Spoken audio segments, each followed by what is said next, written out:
si hay alguien que está hablando de la reinvención desde hace años, eres tú. Lo que pasa es que, claro, hoy en día ya ese término, el mundo entero se adueñó de él. Pero sí me pregunto, desde aquella vez que tú empezaste hace unos muy buenos años, unos 20 años, de hablar de reinvención, de transformación, de cambiar la mentalidad, de que no estamos condenados a ser quienes somos y que podemos cambiarlo.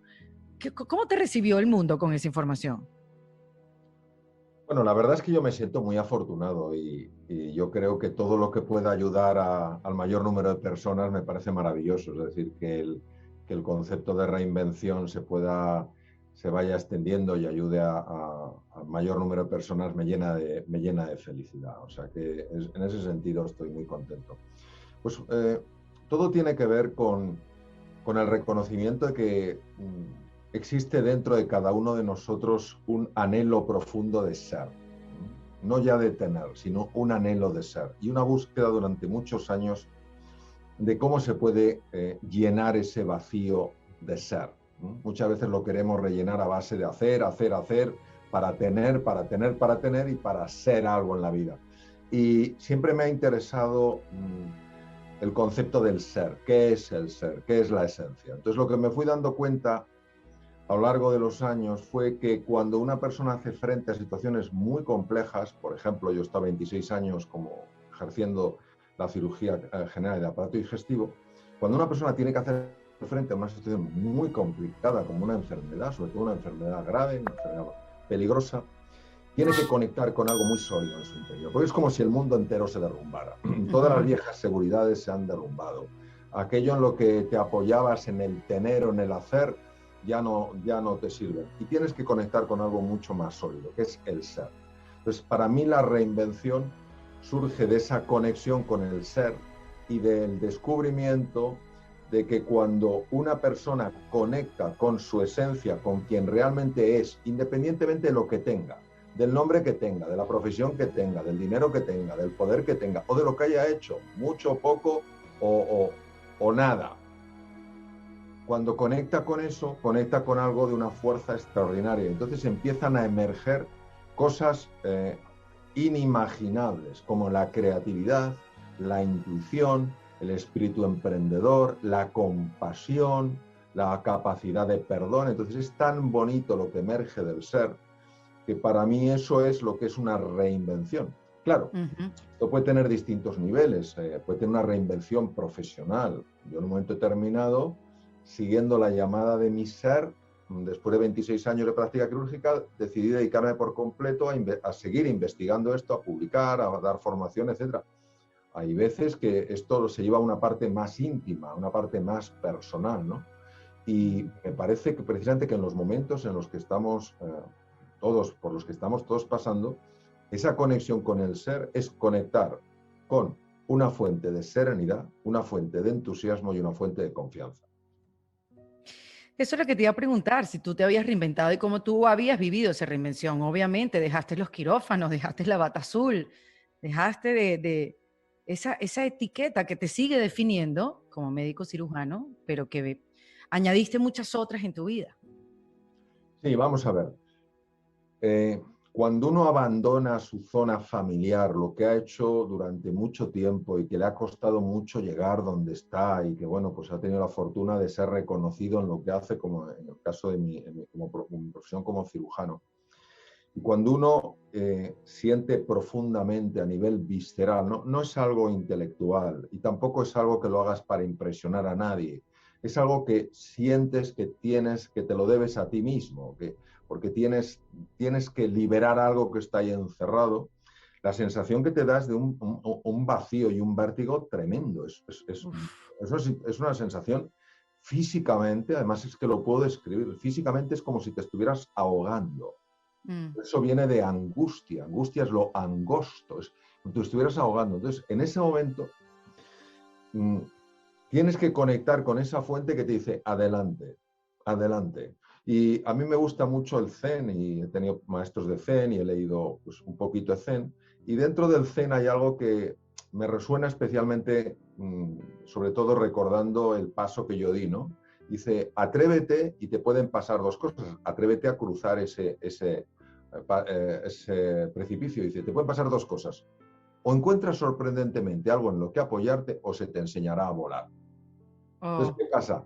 Que yo en mi experiencia reconozco lo que es el vértigo, reconozco lo que es decir sí a la llamada a pesar del miedo. Afortunadamente, conecté con ese núcleo. Yo sé que conecté porque lo que pasó en mi vida a partir de ese momento no se puede entender ni desde la experiencia, ni se puede entender desde la razón. No se puede entender, o sea, realmente es por encima de eso. Lo que empezó a pasar en mi vida pues fue tan absolutamente extraordinario, tan absolutamente sobrecogedor, tan absolutamente inimaginable, que yo tengo de por vida una deuda de gratitud con la vida. Porque wow, qué belleza. me mostró algo frente a lo que yo estaba completamente ciego. Es verdad que yo había leído, es verdad que había profundizado, es verdad que había investigado, es verdad que conocía gente que le había pasado, pero nunca me había pasado a mí. Entonces, cuando yo lo he vivido en primera persona, es que es completamente diferente, porque claro, tienes una relación con el misterio, tienes una relación con ese mundo que es vacío, que es silencio y que es quietud, que verdaderamente es que te transforma por dentro, por lo menos en los momentos en los que lo vives, ¿no? Y luego Ujú. pasa una cosa absolutamente descomunal, y es que empiezan a ocurrirte una serie de cosas en tu vida. Es como, lo decía muy bien el gran escritor brasileño Paulo Coelho, el universo empieza a confabular a tu favor, o sea, empieza Wow. ¿Y cuándo decía eso él, Mario? Hace años, ¿desde cuándo? O sea, por Dios, lo que pasa es que nadie lo entendía. Claro, claro. Por eso Era un fíjate, incomprendido. lo decía el propio, mucho antes que Paulo Coelho, lo decía Carl Gustav Jung, el gran psiquiatra suizo. Él no hablaba de coincidencias, él hablaba de sincronicidades. Es Ujú. decir, no son coincidencias, no son casualidades, son causalidades. Entonces, cuando a ti te empieza a pasar esto, dices, esto no lo estoy haciendo yo, esto no sale de mi cabeza, sale de otro sitio, ¿no? Entonces, claro, es una sensación verdaderamente de asombro y como te comentaba, de profundísima gratitud. Pero porque estás alineado con tu ser, Sí, Mario, exacto, exacto, exacto. porque empiezas a vibrar de otra manera, porque descubres cosas en ti que antes no veías. O sea, es una cuestión, dirías tú, de energía, porque tú siendo médico, vienes de la ciencia, tú utilizas en muchos de tus libros y muchos de tus exposiciones la palabra magia. Y eso a mí me llama la atención y me libera mucho también, y creo que también libera a mucha gente. Porque es eso, qué maravilla que alguien de la ciencia pueda introducir la palabra magia dentro de sus exposiciones o dentro de su propia vida. Sí, vamos a ver. Ajá. La ciencia puede opinar sobre aquello que puede ser registrado por los sentidos, pero aquello que es suprasensorial, aquello que va más allá de los sentidos, la ciencia lo único que puede decir es no tengo ni idea si es verdad o no es verdad. Lo que la ciencia no puede negar es aquello que no llega a comprender todavía. Por tanto, la ciencia, yo he estado con grandísimos científicos, pero cuando digo grandes, grandes científicos, hablo de premios Nobel. Y tú Ujú. hablas con ellos y son personas muy abiertas. Son muy abiertas y dicen, mira, Mario, yo no sé si existe o no una dimensión espiritual de la existencia, pero es que no puedo negarla. No puedo negarla, ni puedo afirmarla, ni puedo negarla. ¿Qué ocurre? Que hay personas que amparándose en la ciencia, que yo diría que no amparándose en la ciencia, sino amparándose en la soberbia humana, que la tenemos todos, empezando por mí, dicen, lo que yo no puedo medir no existe. Tú imagínate que hace 50 años lo que no se podía medir resulta que no existía. Oye, pues ahora hay cosas que vemos que existen y no se podían medir. Entonces, la ciencia no está nunca enfrentada a o sea, la física no está enfrentada a la metafísica. La ciencia no está enfrentada a la espiritualidad. Ujú. No, no es lo uno o lo otro, es lo uno y lo otro. Y lo que no se puede negar son las experiencias personales que uno tiene, que no es un tema de creérselo o no, es un tema de haberlo confirmado. Y como lo has confirmado, ¿cómo lo vas a negar? Si es que lo he confirmado. No, es que usted no debería creer esto, si es que no es un tema de creérmelo, no, es que lo he vivido. Y como lo he vivido, ¿cómo lo voy a negar? Y como mire, yo he pasado de una situación en la cual tenía miedo, tenía angustia, tenía una tensión en el cuerpo tremenda. Y después de conectar con eso, he pasado a una situación de relajación profunda, de increíble paz interior, de entusiasmo desbordante, de una alegría inconmensurable y de una confianza plena, y me ha pasado eso, y yo lo he vivido. ¿Cómo voy a negarlo? ¿Qué hay entre medias? Conectar con mi centro. Ujú. Ahora, se necesita voluntad para conectar con el centro, Mario, ¿no? O sea, que es lo principal, porque también uno puede conocer muchísimas herramientas para conectar contigo, pero si no las aplicas, o sea, ahí hay un componente importante de voluntad. Yo quiero ver más allá de lo que estoy viendo dentro de mí. Sí, y si me permites, junto a lo que tú dices, pondría una cosa antes, que es reconocimiento de que no sé. Ay, qué bueno eso. Reconozco que no sé y tengo voluntad de saber. Si yo Ujú, tengo voluntad de saber, pero no tengo reconocimiento de que no sé, no sucede. Si reconozco que no sé, pero no tengo voluntad de saber, tampoco sucede. Es decir, creo que tienen que estar de dos cosas. Reconozco que no sé y ujú, tengo voluntad de saber. Entonces, al tener ese reconocimiento, es una llamada a algo muy difícil para los seres humanos, que es humildad. Es abrirte al misterio sin quererlo controlar. Lo abres, te abres a explorar, no lo juzgas de entrada. Y la ujú. voluntad es verdaderamente el ardiente deseo de ir más allá de todo lo que hasta ahora has considerado el único mundo posible.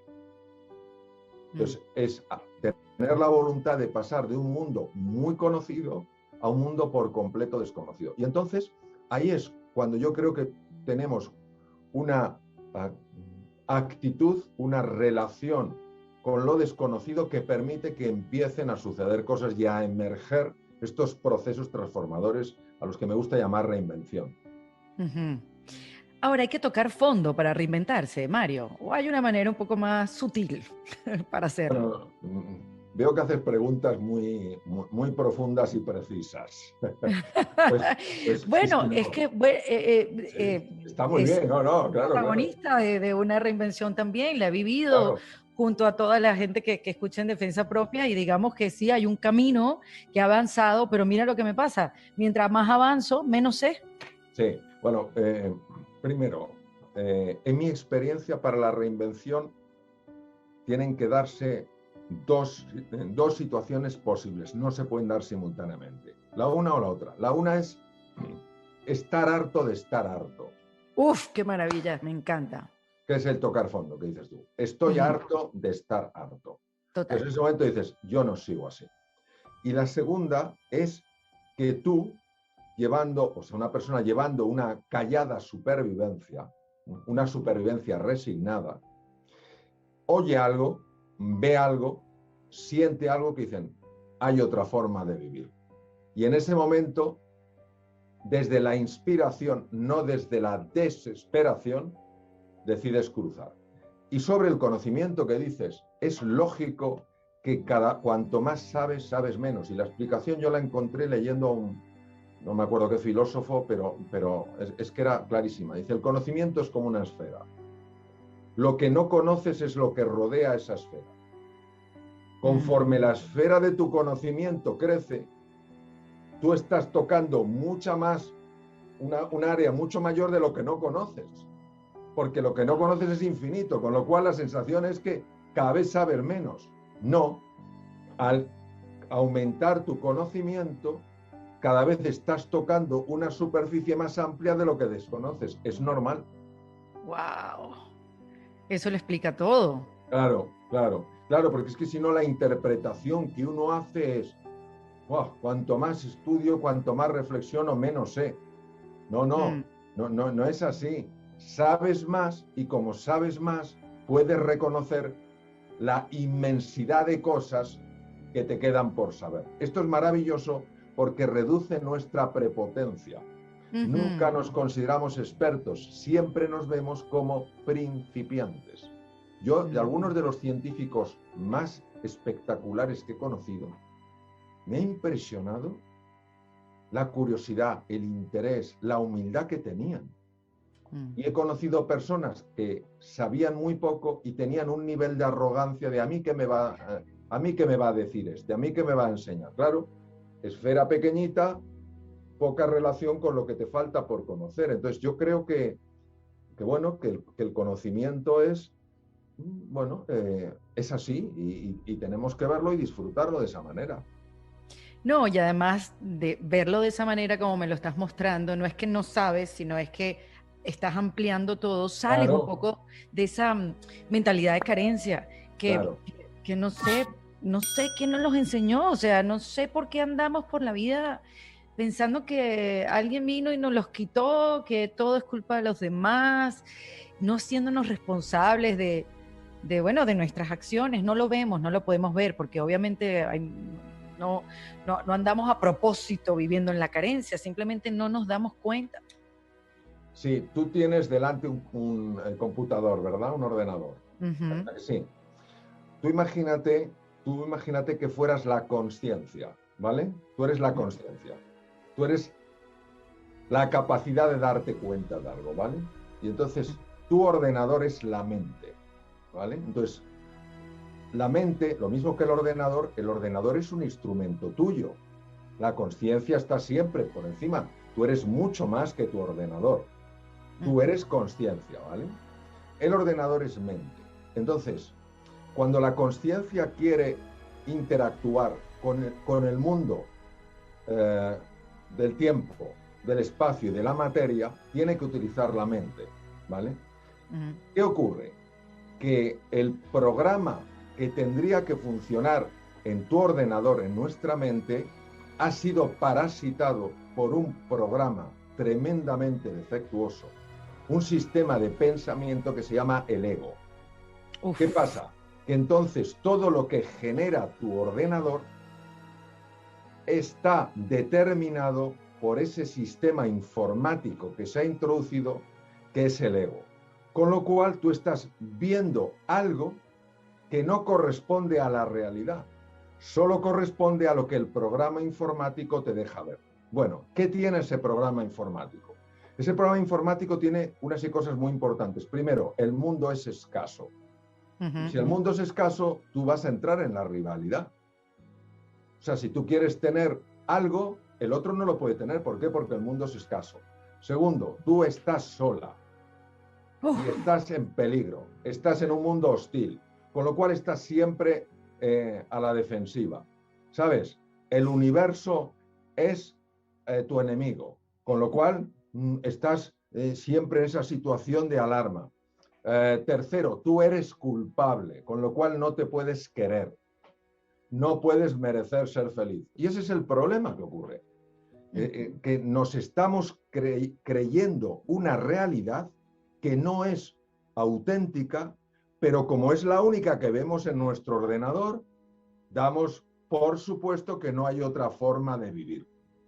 Y ese es el problema que tenemos. La realidad es abundante, la gente es maravillosa, el universo es nuestro amigo. Tú no eres culpable de nada, tú eres un ser extraordinario, eres luz en tu interior.